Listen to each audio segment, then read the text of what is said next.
Insanely high car payments in 2024, crazy Super Bowl bets, and dealerships ripping people off. Hi, it's Edward, back with another video. Please take a moment to click the thumbs up button below and consider subscribing to the channel. Please also share this video with your friends. Thank you for your support. Today, I read several financial news articles. I've included links to the articles in the description below. I encourage you to read the articles to support the authors and news sources. As a private American citizen, I'd like to report and share my transformative thoughts through commentary regarding small sections of these articles that are of public interest. Today, I read an article on ZeroHedge.com written by Tyler Durden, likely a pseudonym for writers at Zero Hedge, titled Garbage Deals. Dealership puts customers in cars with $3,000 monthly payments. According to the article, a New York Fed survey published earlier this week indicated that in the fourth quarter of 2023, auto loan delinquencies reached levels not seen since right after the Great Recession more than a decade ago. The author went on to say data from Tuesday by the Federal Reserve Bank of New York showed the rate at which car owners are behind on their payments hit an annualized rate of 7.7%, the highest level since 2010. Well, my friends, this is unfortunate. Many Americans have not seen their wages keep pace with inflation. Many are struggling to afford expensive rent or mortgage payments. I have no doubt some people may have to choose between putting food on the table and making their car payment. Some may have to choose between having a warm place to lay their head at night and making their car payment.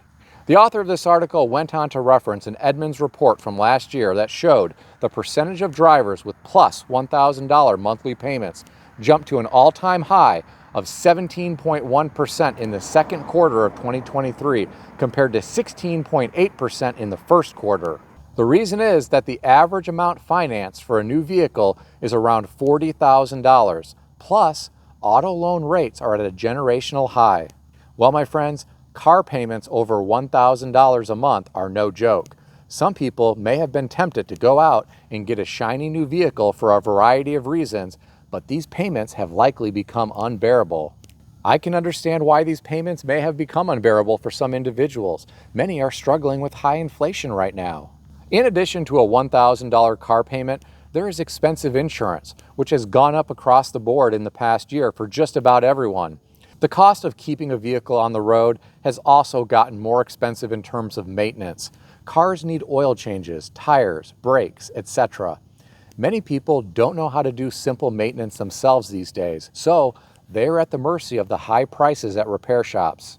If you think I paint a realistic picture of what is happening to some Americans, prepare yourself for this next bit of information. The author of this article referenced two posts made by ex-user ClownWorld that featured what appears to be an auto dealer sharing several images of new customers financing vehicles with payments similar to what someone would pay for a mortgage. One person bought a 2023 Tahoe with an 84-month term. The payment was $2,550 per month. Another person bought a 2023 Sierra 2500 Denali with a 96-month term, and the payment was $3,000 per month. Well, my friends, I'm going to share my thoughts about this. First, I don't know anything about the ex-user named ClownWorld. I don't know if he or she is a legitimate source. How much faith do you put in someone with a username ClownWorld? That is just a question. Now, if these people with huge payments have a business purpose for the vehicles, maybe they don't care about the payments and the amount of money and interest that they're going to be paying. For example, maybe the person who purchased the 3/4 ton truck is going to make a lot of money hauling loads across the country and will be able to pay off that truck in short order.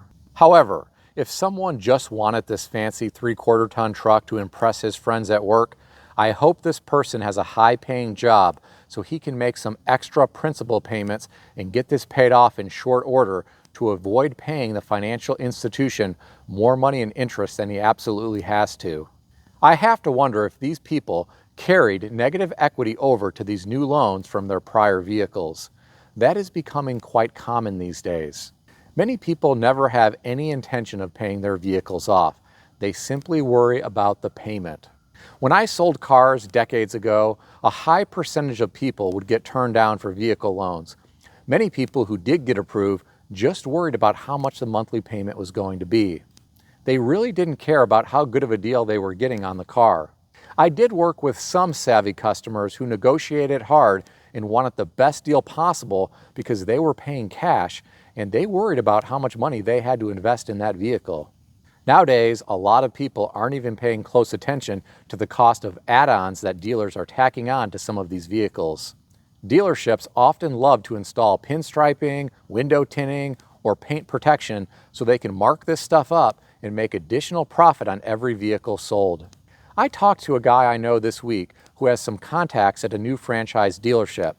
Every new vehicle sold on that lot has dealer-installed paint protection that they are charging $1,995 for. This is not optional because they have already installed this on every vehicle and they can't take it off. I asked him how much the dealership has to spend to protect these vehicles, and he said about $30. This is simply a way that the dealer can make a tremendous amount of money since this is mandatory on every vehicle now. If customers don't like it, the dealership employees offer to order a new vehicle for the customer, but they will have to wait months to get one. Most people are not that patient, so they just take the vehicle. The $1,995 spread over the term of the loan does not come out to be that much per month, so apparently a lot of customers don't care. Most people only care about the monthly payment. It's not good enough for some dealerships to sell vehicles at or above MSRP with no negotiation. Now, some are tacking on fees for overpriced add-ons. Do you think these dealerships are ripping people off with these add-ons, or do you think this is perfectly fine because customers are willing to agree to pay for this? I suppose a lot of dealers don't care that their customers are driving off the lot in a large negative equity position because they simply want to maximize profits. It's not the dealership owner's money that is being lent out in most cases. Most dealerships use a variety of different financial institutions to provide vehicle financing to customers. These vehicle loans often end up as ABS, which stands for Auto Asset-Backed Securities. These are structured finance securities that are collateralized by auto loans or leases, which are often made up of loans from prime borrowers and some subprime borrowers. What worries me about all of this is that it is so reminiscent of mortgage-backed securities that caused all of the problems during the Great Financial Crisis. Look at all of the problems that happened with mortgage-backed securities for real property that can depreciate but can also appreciate. Some banks may repossess vehicles after people stop making payments, and they may have to write off significant losses due to how much negative equity these individuals had. Will this eventually cause some big problems for financial institutions? It's really anyone's guess. What do you think? Share your thoughts in the comment section below. Some people not only have the money for expensive car payments, but they also have the disposable income to place bets on the Super Bowl. I read an article today on foxbusiness.com written by Aislinn Murphy titled Super Bowl Wagering to Cross $23 Billion and Includes Taylor Swift Bets. The author of this article referenced the AGA as saying 67.8 million American adults will be spending money on bets this year, which is a year-over-year jump of 44%. I'm going to stop right here and ask you some questions. Do you think there is an increase in people who have the disposable income to place these bets, or do you think there are some desperate people who are down on their luck and hoping a winning bet will help them with their financial situation? The reason I ask these questions is because I have known several people throughout the years who thought gambling was the only solution to help them out of their terrible financial predicaments. None of these people were using their own money to place these bets. They were borrowing the money to place these bets in a desperate hope to overcome their financial troubles. Now, I realize this is not the case for everyone who bets on the Super Bowl.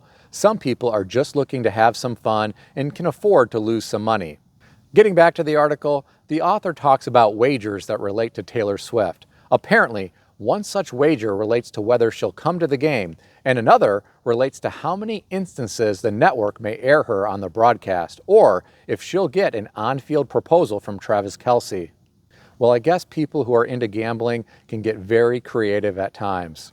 I wish all of these people the best with their bets. I am sure some will be happy when they win, and some will be singing the blues. I personally have never bet on any sports, and I don't intend to start. What do you think of the 44% increase in American adults spending money on bets this year? Share your thoughts in the comment section below. Please keep in mind that everything in this video is for entertainment purposes only, and nothing in this video is financial advice or advice of any kind. If you need advice, seek advice from a qualified professional in good standing who puts your interests first and foremost. If you enjoyed this video, consider subscribing to the channel. Please also consider sharing this video with your friends. I want to extend a special thanks to everyone who has subscribed to this channel. I want to also thank all of my channel members. Check out some of the great books that I suggest you consider reading in the description below. I've included Amazon affiliate links to these books. As an Amazon associate, I earn from qualifying purchases. Stay healthy and wealthy. I'll see everyone in the next video.